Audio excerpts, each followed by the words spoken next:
My name is Julie Thomas, and I'm an archivist at California State University, Sacramento. In this tutorial, I'm going to describe how to locate archival collections on the Internet. Locating archival material and primary sources for research is quite easy once you know where to look and how to identify the collections that contain the records you would like to use. I'm going to begin with familiarizing you with websites for archival repositories. Most special collection and archives websites have the same information. It is just presented a little differently.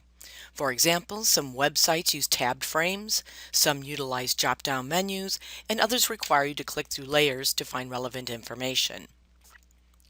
I'm going to use Sacramento State's Department of Special Collections and University Archives webpage as an example of how to discover and navigate to specific archival material.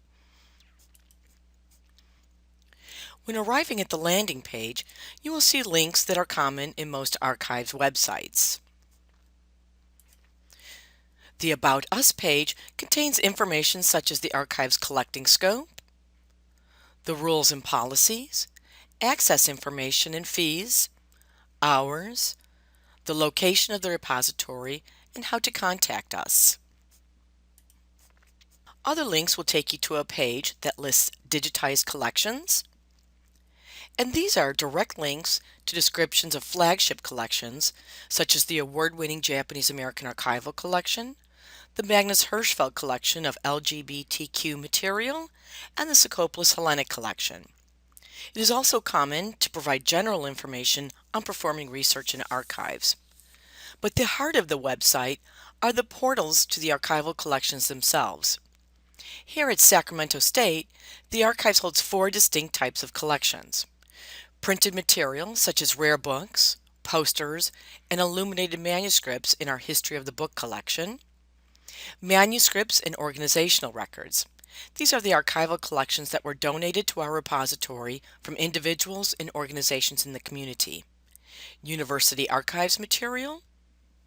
And we chose to highlight our oral history collection. Let's follow the link to our manuscripts and organizational records. This site provides a brief overview of the entire collection of donated material, but the collections themselves are the objects of our search.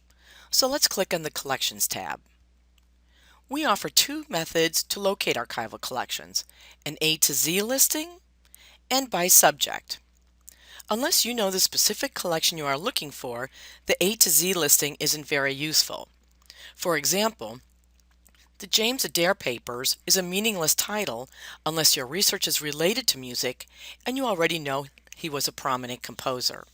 So I recommend you search by subject. My archives has grouped together collections by broad subject areas such as art and artists, health and wellness, women and women's studies, etc. To locate records germane to your research, follow the link from the broad term to the listing of specific collections. So if I want to discover all collections with material relating to the environment, I would click on this link. The contents of some collections are self-evident, such as the Port of Sacramento records and the Save the American River Association records. Others may require you to follow the link to the collection description. Let's see what's in the Ron Mandela Community Gardens collection. The link takes us to a general description of the collection, and at the bottom of the page are links to various finding aids for the collection. But the most effective search strategy is to type your keyword search term into the online search box on our front page. Archives often have more than one collection containing relevant information for your research, and this search strategy offers a search across all collections in our repository. If I type Vietnam into the search box, I see that we have 6 collections that have the word Vietnam in the finding aid. Before I go any further, I want to point out that my search took me to the Online Archive of California. In a nutshell, the OAC is a compendium of finding aids uploaded by archival repositories throughout California.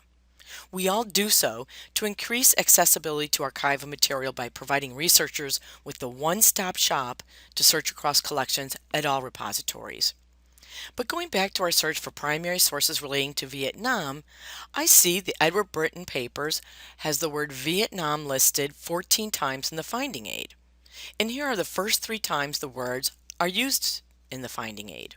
If I look at the Sacramento Peace Center records listing, the word appears 11 times. This abstract and small sample of the context in which the word appears makes me want to investigate further. If I click on the link, I will be led to the entire finding aid. As you can see on the left side of the page, the OIC breaks down finding aids into their component parts, but I like to go right to the PDF to see the finding aid in one document.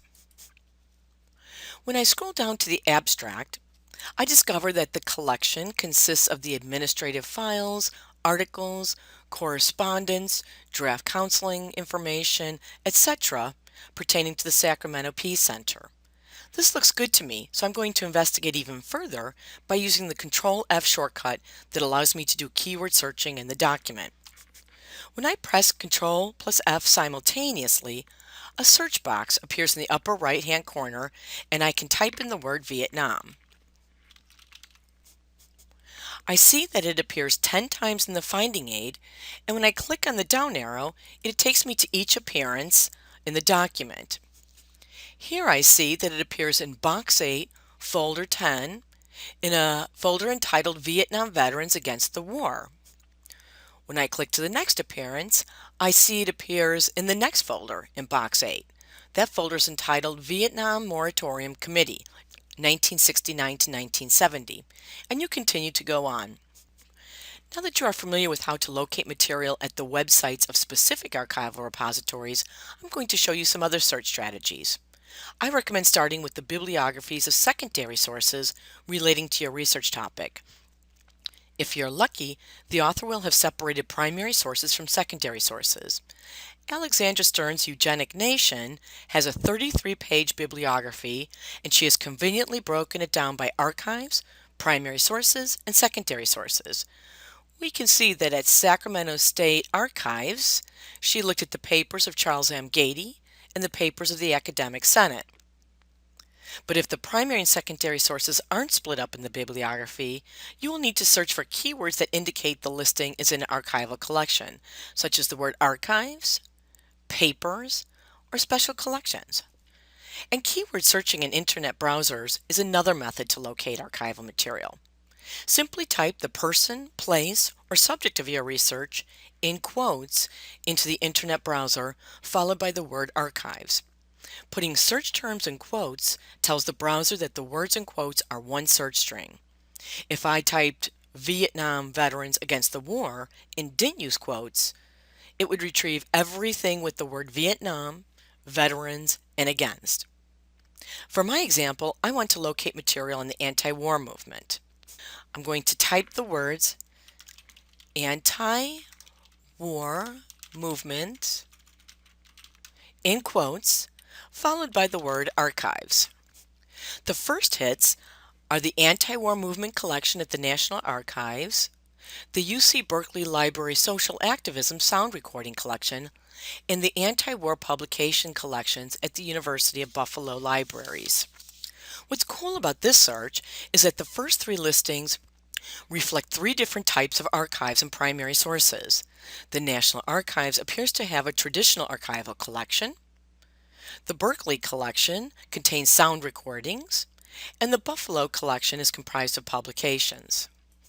In this day and age, using the internet makes locating archival collections a snap. Let's recap the material covered in this tutorial. Which of the following is not an efficient method to locate archival collections? A. Identify and search websites of archival repositories whose collecting scopes suggest holdings of pertinent research material. B.